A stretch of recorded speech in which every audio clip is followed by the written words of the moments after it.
Hello there guys, what is going on? Daniel Childs back here again for another edition of Let's Talk Chelsea. Hope you're doing well. It's Sunday. I've got my Chelsea top on. I'm going to Wembley to watch the women's team in the FA Cup final. Hopefully they can beat Man United because my last few visits with Chelsea to Wembley weren't that great. So fingers crossed. But had to make a video, a podcast this morning, whenever you were watching this on Sunday morning, to react to the news that came out last night. Finally, we've been waiting for this announcement, but finally, Mauricio Pochettino has agreed to become Chelsea's head coach. The only thing now remaining is the official announcement and statement from the club, which is expected in the coming days. Make sure, if you're new to the channel and content, hit that subscribe button, turn those notifications on so you don't miss any of the news surrounding Chelsea FC and the Mauricio Pochettino era beginning in the summer heading into next season. But let's get into it. So Matt Law tweeted last night, Chelsea have agreed terms with Pochettino to take over as head coach. Contract to be signed, an announcement made in the coming days. And then just a little bit more detail here that I think is quite fascinating from Ben Jacobs from CBS. As previously reported, Pochettino has emphasised the importance of keeping Mason Mount. He tweets here, Mason Mount. We get what he's talking about. A summer clear out and bringing in proven Premier League quality. Interesting to see what he refers to and thinks of as proven Premier League quality. Sources also add that Pochettino's spell at PSG is viewed as just as beneficial as his time at Spurs. Learnings from that dressing room and a complicated ownership structure were seen as positives alongside Pochettino's Premier League experience. Very happy about this, but we've kind of known it was going to happen. It was just a case of waiting for this breakthrough. And I like the fact that, it has taken a bit of time. More so on the Pochettino side of things, really thinking about this, because even if I want him as Chelsea head coach, I can understand why any head coach would look at the current situation at Chelsea and look at what's happened over the previous 12 months and think, actually, this is too much of a risk.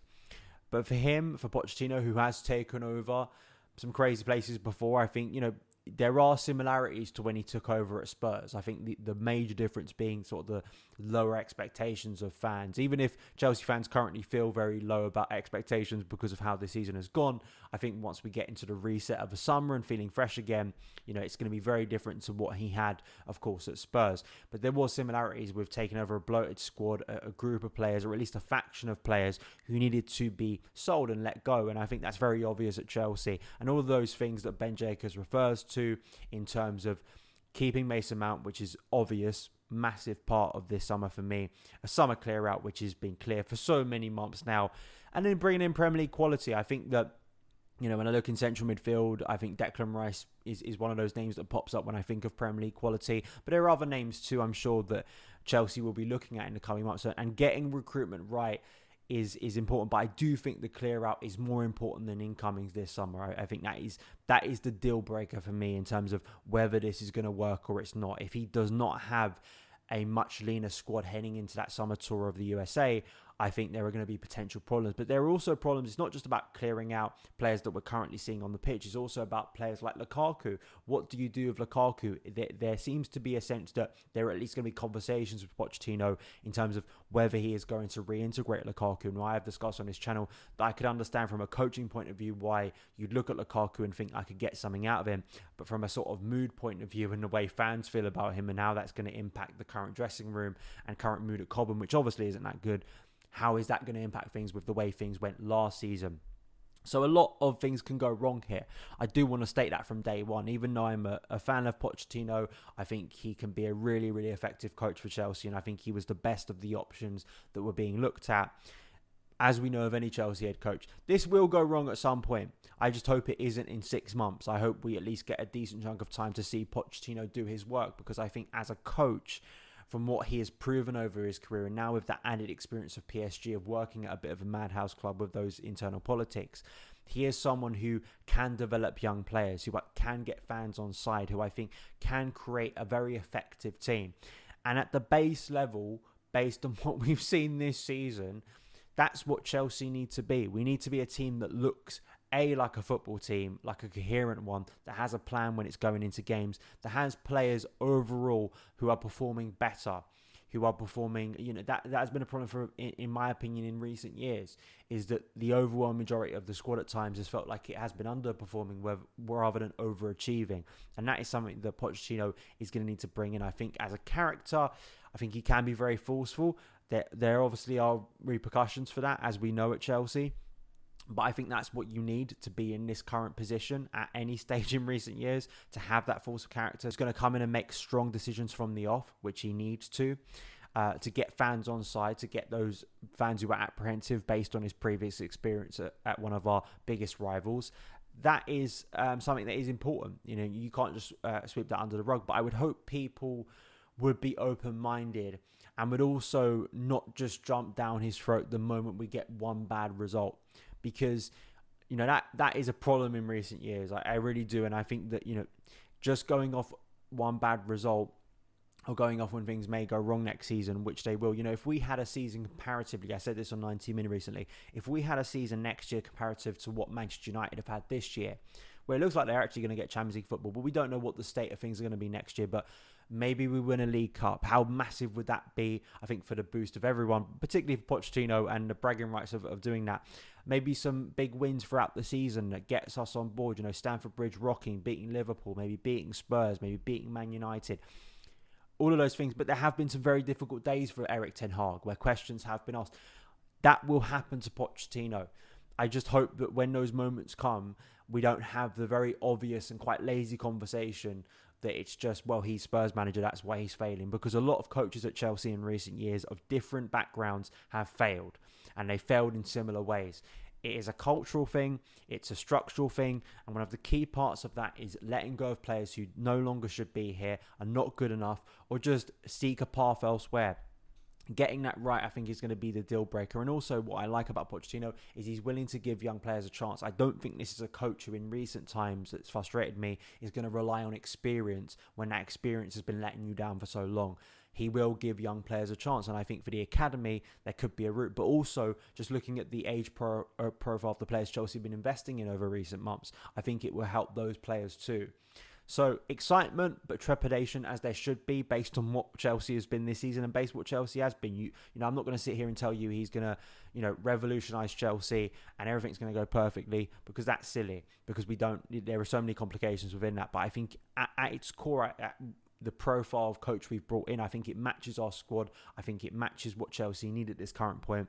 And I think there is enough evidence in his career that he could do something effective at Chelsea, which I think is the most important thing.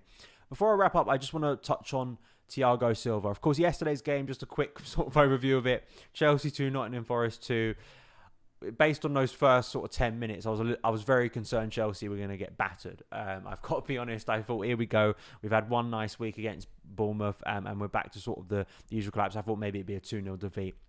I thought the team responded well in the second half, particularly Raheem Sterling had one of his best performances in a Chelsea shirt. Really, really brilliant. I think for both goals, really, the positioning of Raheem Sterling, that anticipation inside the box, which is what we bought him for. Good finish. The second one was a wonderful goal, wonderful break into space. And then Raheem Sterling at his best, cutting inside, using that right foot of his, bending it into the bottom corner. But just awful, woeful defending for both goals, and they were both balls into the box. The Edouard Mendy, who I've been backing to bring back into the team, I felt could be I think more so on the first one. I think the first one is just an awful miscommunication between his defence and himself to not take command of that situation and to let Awoniyi basically get in front and get a header. The second one is just slack defending, and particularly when you've gone 2-1 up and the crowd is up, and it feels like Chelsea could overwhelm Nottingham Forest, and they looked on the ropes. To let them come back into the game so easily is just pathetic. It really is. But again, it was just one of those days where I walk out and gone, it could have been worse. And listen, we're just waiting to the end of the season now. Next Sunday is going to be pretty fascinating. I expect Chelsea to be roundly beaten by Man City. But I think there is a little bit of fear, weirdly, from Chelsea fans that Chelsea are going to decide to turn up next Sunday, which could mean it hands Arsenal the Premier League title. I know that isn't always the big thing that we should be focusing on, but based on how the season has gone, that would be quite an awful way to end it. So we'll see how the next few weeks go. We're against teams all above us and all kind of chasing things, so I don't expect many more points based on our level of performance. But the big thing is Thiago Silva staying as well. I think that's wonderful. brilliant to see the banners in the Matthew Harding lower and also the shed. And Thiago's been my player of the season. I was thinking about this. I actually think between him and Trevor Chalobah, those are kind of my two. And listen, we're scraping the bottom of the barrel here in terms of performance levels, but I do think those two players who had good games yesterday, particularly Trevor Chalobah as a right back, who contributed in the build up to the equaliser.